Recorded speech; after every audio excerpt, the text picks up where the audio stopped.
Até a última aula vimos como fazer programas que realizam operações que envolvem valores matemáticos. Entretanto, para realizar a construção de um programa completo é necessário lidar com palavras. Seja para guardar o nome do usuário, ou armazenar alguma informação que o sistema necessite para seu funcionamento. Como então podemos fazer um sistema armazenar uma palavra ou texto? Para fazer isto utilizaremos o tipo de dados char.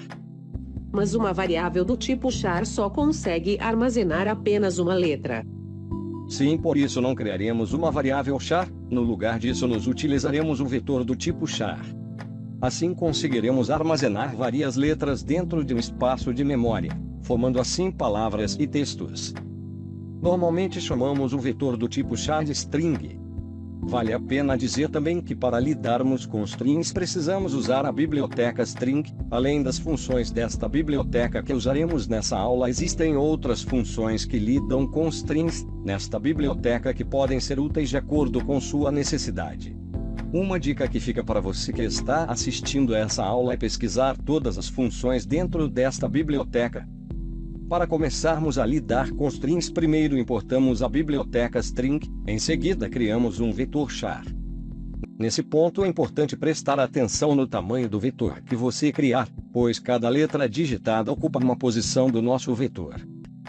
Caso queira, também é possível inserir o valor de uma string antecipadamente usando o operador de igualdade e o valor da string entre aspas. Quando esta ação acontece, a informação do tamanho do vetor deixa de ser necessário. Para se armazenar um valor informado pelo usuário em uma string, podemos utilizar o comando gets, colocando após o comando entre parênteses o nome da string que deseja se armazenar os termos digitados pelo usuário. E para se imprimir uma string continuamos usando o comando printf. Entretanto, agora no lugar de usar o símbolo de porcentagem com a letra C, usamos o símbolo de porcentagem com a letra S. Mas caso você queira imprimir apenas uma letra dessa string, continuamos a usar a letra C, só que agora após o nome do vetor informamos a posição da letra que queremos imprimir. Vamos então a um exemplo. Vamos fazer um programa que solicite o nome do usuário e imprima o nome do usuário e informe a letra inicial de seu nome. Para fazermos esse programa, primeiro realizamos a importação da biblioteca string, em seguida criamos nossa string, nela definiremos seu tamanho de 30, ou seja, esse vetor consegue armazenar 30 caracteres. Depois imprimimos uma mensagem pedindo ao usuário o nome dele. Em seguida usamos o comando get para armazenar o nome digitado na nossa string. Agora iremos imprimir usando o comando printf nossa mensagem, sem o nome do usuário e sua inicial. No local que deseja que apareça o nome do usuário colocamos %C, e no local da letra inicial do nome do usuário colocamos %C. Em seguida, após os parênteses, colocamos o nome do nosso vetor, depois vírgula e o nome do vetor novamente, só que agora queremos que imprima a primeira letra deste vetor, então colocamos após o nome do vetor colchetes e o número 0 dentro do vetor, já que queremos a primeira letra. Vamos agora ao teste de execução do nosso programa.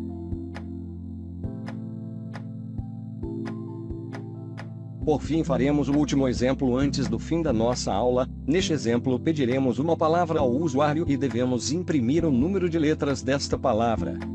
Para fazer isso, assumiremos que o usuário vai digitar apenas uma palavra. Primeiro, para resolver nosso problema, importamos a biblioteca string, e em seguida criamos nossa string e uma variável int para armazenar o número de letras. Em seguida, pedimos a palavra ao usuário e armazenamos ela dentro do nosso vetor com o comando gets. Para realizar a contagem das letras da palavra, usaremos o comando strlen da biblioteca string. Ele realiza a exata função de informar o tamanho de uma string. Para mais informações sobre o comandos envolvendo string, basta fazer uma pesquisa rápida sobre a biblioteca string.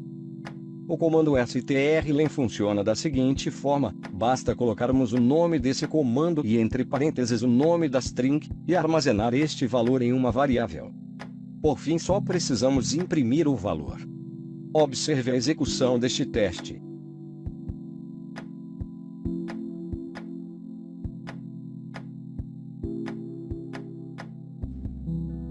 Juntamente com esta aula deve-se encontrar uma lista de exercícios que abordam o uso de vetores string, onde na próxima aula resolveremos algumas destas questões. E assim chegamos ao fim de nossa videoaula. Se tiver alguma dúvida em seus códigos, envie um e-mail com seu código para o seguinte endereço. Agradeço a atenção e... Isso é tudo, pessoal.